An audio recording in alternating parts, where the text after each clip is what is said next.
And we're live. The countdown has begun. Oh, I should. Oh, you're. I turned that on already. You know, I don't understand why this thing pops up some weeks and other weeks I have to refresh. I don't get it. All right, we're gonna try not to get thrown off Facebook. There we go. Oh, my computer's acting really stupid. Took me forever to sign in.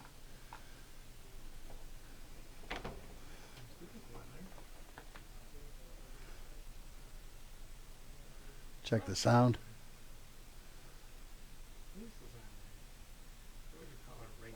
Okay, yeah, I got sound.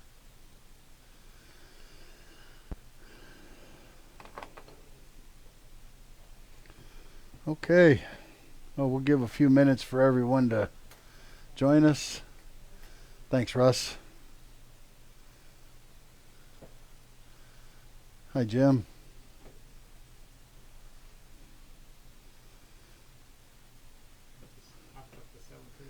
Yeah.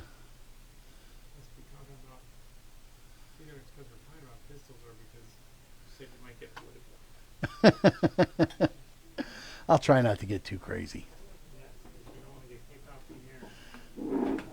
I don't know if I need new batteries in my wireless mouse here or what's going on, but my whole system is acting goofy here. I can't scroll. Give me 1 second here to try to figure out. Uh-oh. Something. Just let me go back to. What did you close it? I can't get my mouse to. Give me the batteries. Something's wrong with my mouse. I don't know if it's. So it's battery related. Okay. We're going to hope that you're all still there because my screen has gone goofy. I'm going to talk to you like you're all there, I hope. I've lost my screen, so I can't tell. There's one technical glitch after another with this system. All this wireless stuff is great until it doesn't work. So, yeah, here we are mid-August. Hunting season's coming quick. We'll be squirrel hunting here in a couple weeks. And deer season's right around the corner. So I'm just trying to kill a few minutes here while Andy gets back with the battery for the mouse there to make sure that we can get back in a good spot here, because somehow my Microsoft Teams window opened here on my computer instead of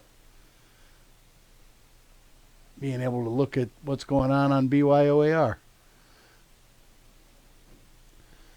Give us a minute, and we're going to talk a little bit about pistol braces, or at least what I think I know about pistol braces at this point. Who knows? The ATF doesn't know, I don't think. I think I hear him coming back. Huh? Hope you're still talking. I am. How about now? All right. There we go. Now we got. All right. See if you're still live. And hope I'm still live, right? Look, you're live. Okay. We got it back. We can actually navigate. It's still goofy, but it's better. Okay.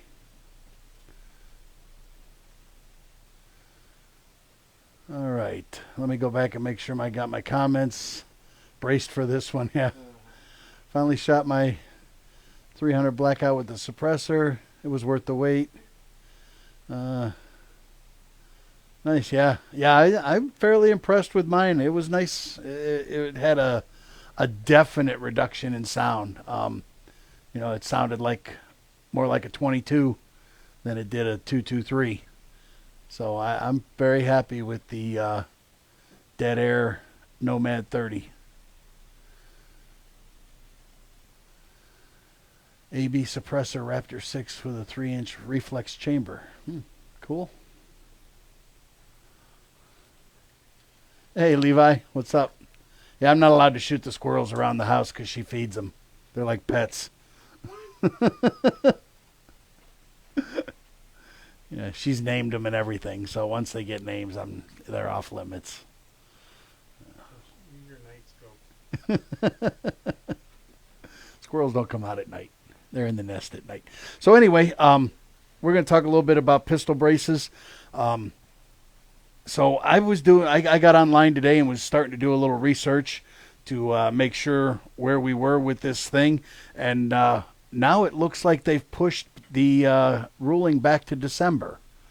So I know the quote-unquote ghost gun ruling is supposed to come out next week. And I thought the pistol brace thing was coming out at the same time, but it seems, now, who knows? Who knows what's going on over there at the ATF. But it looks like now it's been pushed back to December.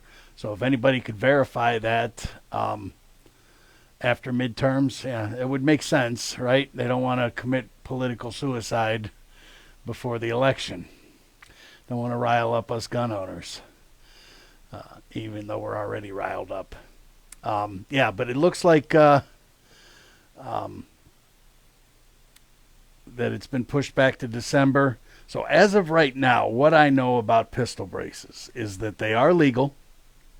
You can still build AR pistols. You can still put a brace on it, whether it be the SB style. So Josh was going to bring in his AKV with the SB3 brace on it, and he forgot it this morning. So we don't have one of those here to show you. But if you know what I'm talking about, it's the brace that opens up, wraps around your arm, and has the Velcro strap that you lock onto your arm. Okay.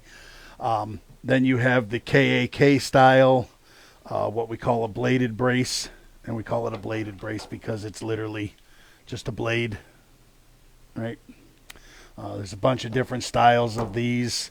I've seen all kinds of goofy things trying to get around braces. I don't know if you all seen that thing that presses up against your cheek. I've seen one that kind of has a thing that rests up on your shoulder but isn't really a shoulder brace. None of that looks real comfortable. I don't think I want anything resting. I don't think I want a gun resting on my cheek as I'm shooting it. Call me silly. I like my teeth. Yeah. And then we have the this is the CQB from Odin Works, the spring-loaded stock, adjustable stock. So the they've changed their minds I don't know how many times over the last couple of years about shouldering a brace. As far as I know right now, the ruling still stands that you can shoulder a pistol brace sporadically, occasionally, and consequentially. Is that right? I'm not sure if I'm saying that word right. But what they're saying is that it's not recommended, it's not the way it was intended, but it doesn't change the function of the weapon just because you're doing that on occasion. So you can still, do this, okay? But the way these things are designed is they're supposed to rest against your arm, and you shoot, whether you put it inside, outside, however, but, it doesn't line up very well for me. I don't know. But you're not supposed to shoot, right? It's not a pistol is designed to shoot one-handed, right? So you brace this against your arm and you hold this out here. Now this gets really heavy really fast and it becomes hard to control. So that's why the wraparound SB brace kind of steadies you up there a little bit. Grips, no vertical foregrips on a pistol, right? Pistol, what is a pistol, right? Okay, so now here comes a whole bunch of other stuff, right? Length of pull, overall length. a barrel of 16 inches or less with an overall length of 26 inches or less and a length of pull of 13 and a half inches or greater is a pistol. Okay, so the length of pull is, and they measure all these things with its shortest configuration. So this is the shortest configuration of this style. This is the longest configuration of this style. This is the shortest configuration of this style. Here we have the length of pull is from here to the trigger. Okay, overall length is obviously overall length, but again, measuring in the fully compressed or shortest possible configuration in this style, which is the superlative arms folder, this is the shortest possible configuration. Okay, so you're measuring the overall length of the weapon in its shortest possible configuration. You're measuring the length of pull in its longest possible configuration. It has to be 13 and a half inches or greater. So you would extend this all the way out and measure from the back of the brace to the trigger, looking for that 13 and a half inch plus. You would measure this, and I hope I'm saying all this right. It gets so confusing. Fully shortened, the shortest possible configuration from muzzle device not included, because this is a removable muzzle device. It's not included. It's from the end of the threads of the barrel to the back of the shortest possible configuration of the gun. 26 inches or less. 26 inches or greater, with a short barrel shorter than 16 inches, now you have a weapon, or an AOW, any other weapon. And you can put a vertical foregrip on that, and you can't put a vertical foregrip on a pistol. And it just, the rules around these things are crazy. Yeah, braces are not in the measurement, tube to trigger, tube to end of muzzle device, if not pinned and welded. Right. And that being this end of the muzzle device, the threaded end of the muzzle device. Muzzle device is not included in the measurement unless it's been pinned and welded and it's permanently part of the gun. Then you measure to the end of the muzzle device. Thank you, Russ. It's all very confusing. For me, I just don't put anything vertical on any kind of pistol. Whatever pistol I've got, if I'm shooting it and I consider it a pistol, I don't put a vertical foregrip on it. It's easier that way. I don't have to worry about length of pull. I don't have to worry about measurement. I just don't put one on there. What I will put on there is an angled foregrip or a micro hand stop. Okay, these are acceptable because the way the law is written for grips on a pistol, it specifically states 90 degrees from the axis of the barrel. The axis of the barrel meaning the bore of the barrel. Okay, so anything that hangs down directly 90 degrees is unacceptable. There's nothing here that is 90 degrees. Okay, and same with an angled foregrip, right? They come in at different angles. Nothing is there as 90 degrees. Those are still acceptable as far as I know. I don't know if even all the ATF agents know what all the laws are sometimes. With the new pending ruling, I'm hearing a lot of rumors. One of the rumors I've heard is that they have this, and I did see this yesterday when I was doing my research. They do have this scoring system, 1 through 4, of how they determine what is a pistol and what is a short barrel rifle based on the brace that it has. So, is it collapsible? 1 through 4. Can it be, is the back area, how much, this area back here, how much surface area is there to go up against your shoulder? 1 through 4. Is it designed to, they're talking about the wrap around your arm, the Velcro straps around your arm, and there's 1 through 4, and, all these different rankings of these questions. Right. Nothing will pass if you have anything on it, basically, is what it comes down to. It didn't look to me like the way, if anything 4 or above, so you had to have zeros pretty much down the line for it to be considered a pistol. If it was 3 or below, you could be a pistol. 4 or above, suddenly you get into short barrel rifles. And then you get into, so many 10, 15 and above, now you haven't any other weapon, and yada, yada, yada. Uh, it's a kind of a convoluted system, right? Right, Russ? The barrel nut and a bare buffer tube. But, I mean, when it comes down to it, you could stick a bare buffer tube against your shoulder. And they're saying that, the ones that wrap around your arm, depending on how many other points you have, those could still be considered a pistol. Well, I don't know if any of you have those or have shot those. They're pretty shoulderable too. I don't know. I don't get it. I don't understand it.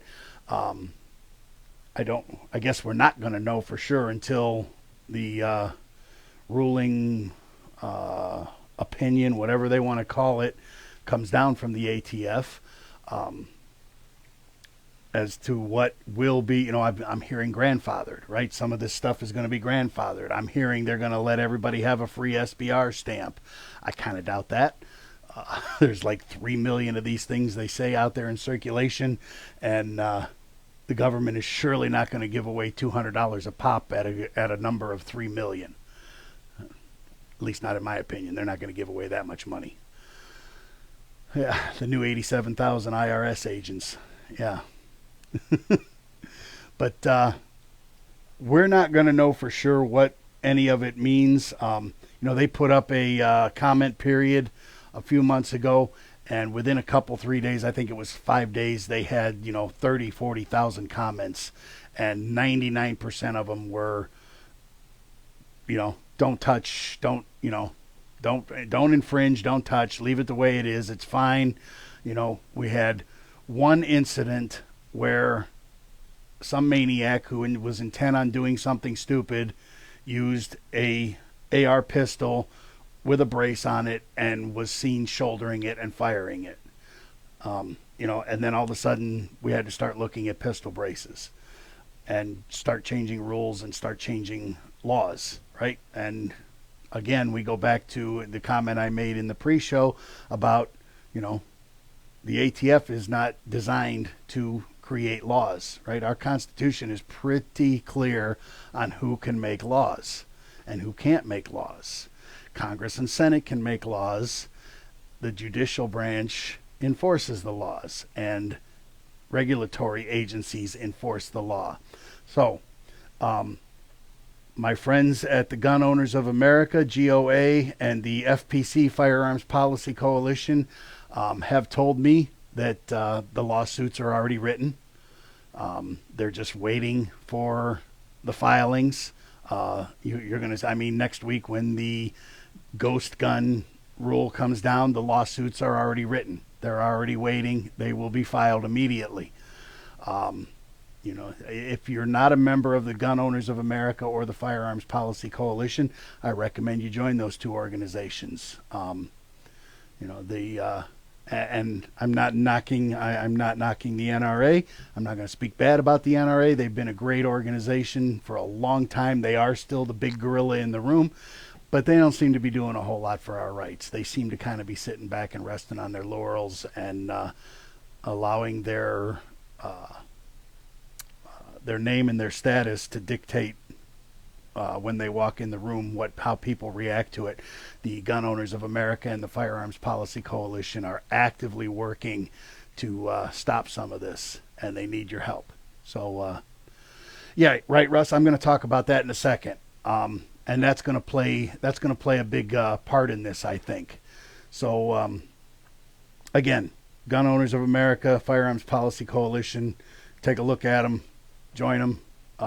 Support them because they are actively working to they've got some kind, I forget what they call it, their printers are just printing out lawsuits left and right, and they've got a funny thing going on about their printers burning up and working on overload, and they've got a whole campaign going around that thing. And like Russ is saying there, the Supreme Court has done something recently that could help out in this situation. Now, I printed this out, and I'm going to read it a little bit because I don't want to misstate anything, and I'm no lawyer by any means, so I don't want to misstate something and tell you something that's wrong. But so for years, so going back to the 80s, the APA and other agencies have long relied on what's called the Chevron deference, and you've probably heard that lately with the EPA ruling. And this was a ruling from the court in 1984, considered a bedrock of administrative law that gives agencies, not courts, the leeway to address certain issues that are not specifically cited in law as long as the agency's interpretation is reasonable. So what that meant was that these regulatory agencies, the EPA, the ATF, these different organizations that were put in place by the executive branch of the government, could make certain decisions as long as they were reasonable and they weren't already addressed by law. Okay? That's kind of the key thing there, where they weren't already addressed by law. The Supreme Court in late July ruled that the Environmental Protection Agency does not have the authority to regulate greenhouse gas emissions from existing power plants, a decision aimed at those power plants running on coal. By the 6-3 decision authored by Chief Justice John Roberts and issued on the last day of the session, is also likely to have far broader impacts not only on environmental regulations but also on actions by other federal agencies. Key word right there, other federal agencies. While the decision only ruled on the issue of regulating greenhouse gas emissions in existing fossil fuel power plants, its reasoning drew on something known as the Major Questions Doctrine, which essentially says if an agency wants to regulate something that is not already in statute and that has a major economic or political impact, it needs to get specific authority from Congress. Hey, there's that thing called the Constitution again. Right? That Constitution keeps rearing its ugly head.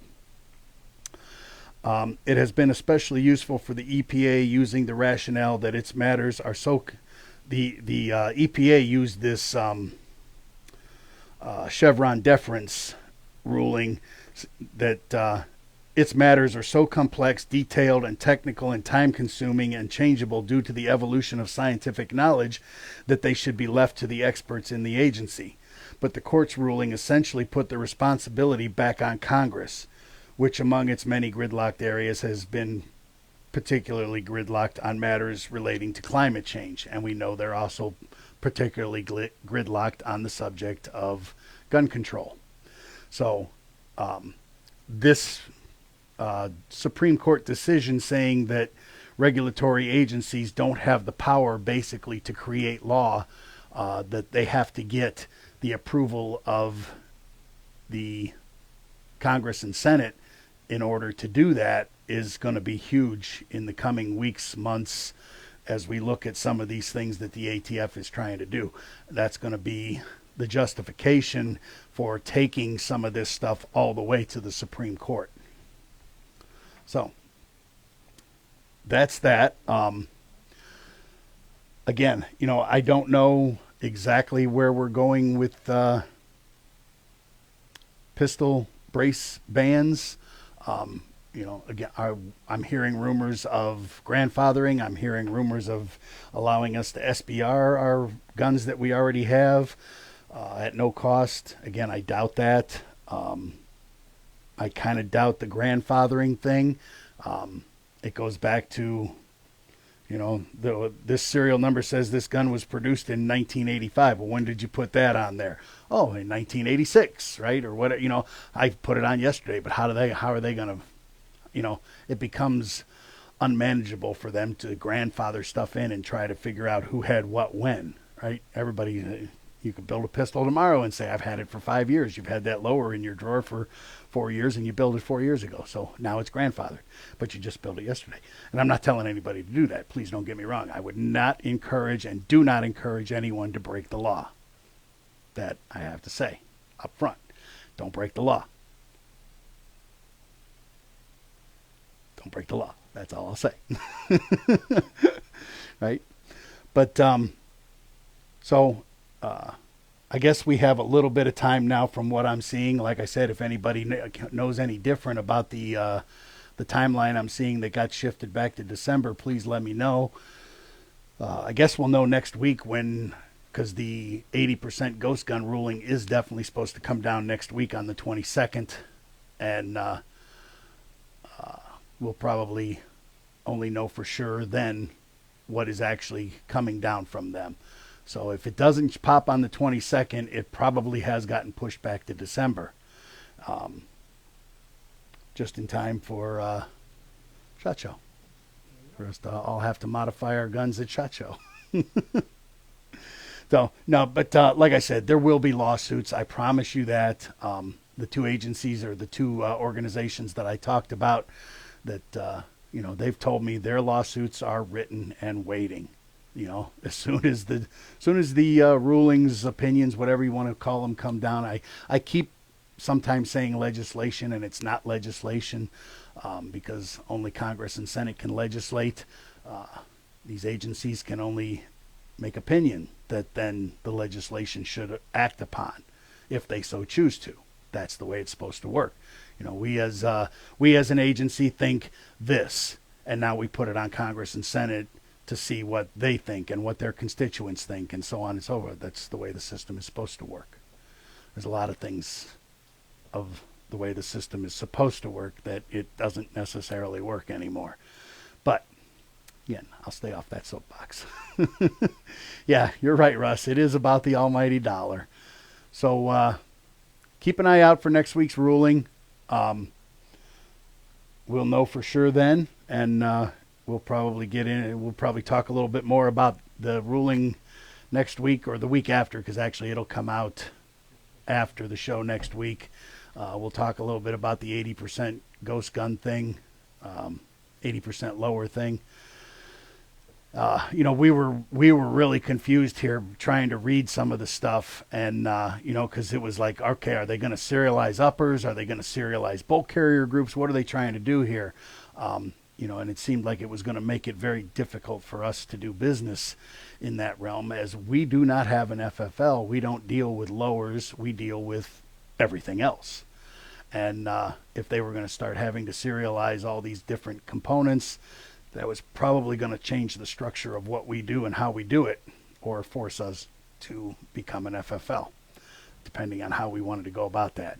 But from what I'm reading and the way I understand it now, because the whole 60, 80 page document is very difficult to read, very difficult to understand.